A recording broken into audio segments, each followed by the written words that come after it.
A very happy morning to all of you students. Students, today we are going to start with a new chapter, that is measurement and motion. Now this chapter is quite interesting and knowledgeable as it relates with our daily life. Students, to start with the chapter, I want to give you an activity. Look at the picture carefully and just try to find out the shortest path to go to the temple.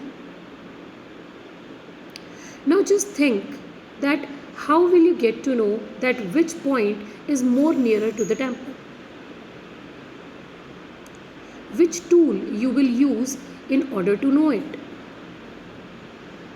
Of course, you need to know the distance of the point from the temple.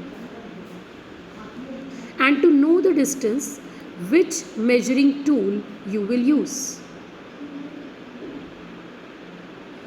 So in this way, you need to measure the distance between the temple and the point. Students, we can measure the distance with the help of a ruler or with the help of a meter. But what do you think that your grandparents used to use in order to know the distance? How they used to come to know that which point is more nearer or which place is more nearer? Think over it. Students, measurement plays a very important role in our daily life. It is a way to describe the world with numbers. It tells us the answer of many questions like how much, how long, or how far, which relates to our daily life.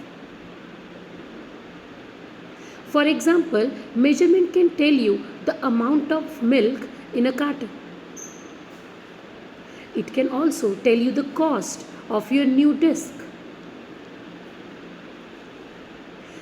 It also tells you that what is the distance between your home and your school and how much time it will take to cover that distance. All these are measurements.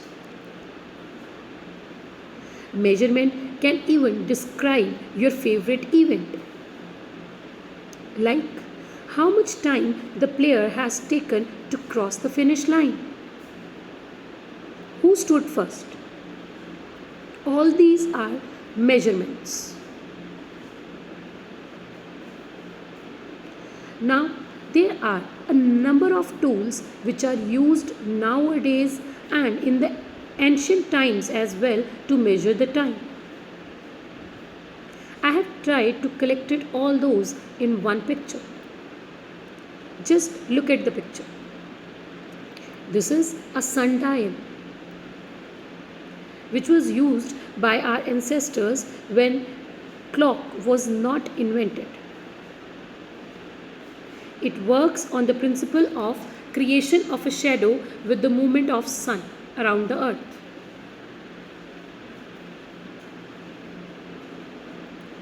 Then this is the grandfather clock. You must have seen it. Then this pocket watch, which our grandparents or even before that people used to carry this watch in their pocket and used to see time on it.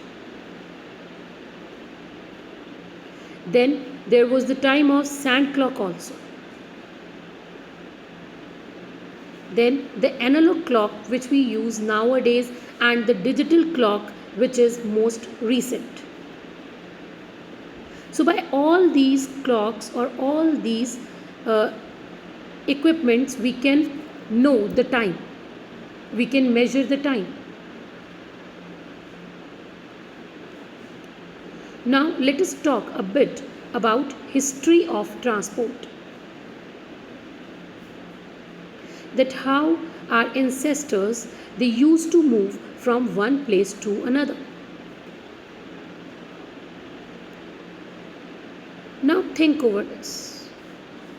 If you want to go from Delhi to Bombay or from Ludhiana to Bombay, then which means of transport will you use?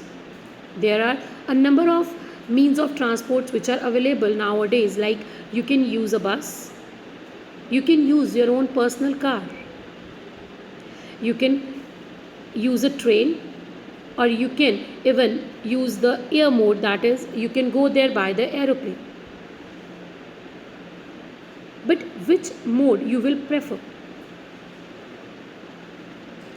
If there is no problem of money, then I think you will choose aeroplane because it saves our time. Or if you want to be more comfortable, then you may use car. So it all depends on the time and the money you have. But what about your grandfather or the father of your grandfather? Because these means of transport were not available at their time.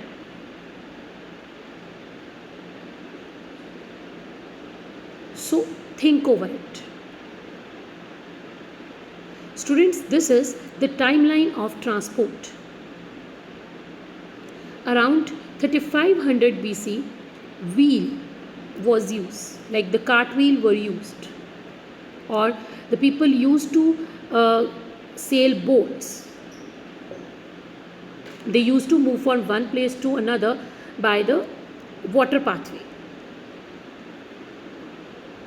Then in 2000 BC, people used to use horses to travel from one place to another. In between, for a very smaller interval of time, hot air balloons were also used as a means of transport. Then the ships came.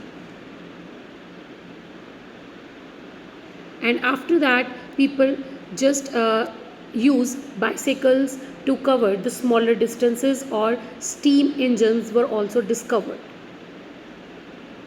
After that, cars were discovered to cover the distance or to move from one place to another. So in this way, over the years, the mode of transport is getting changed. It is just making our life more comfortable.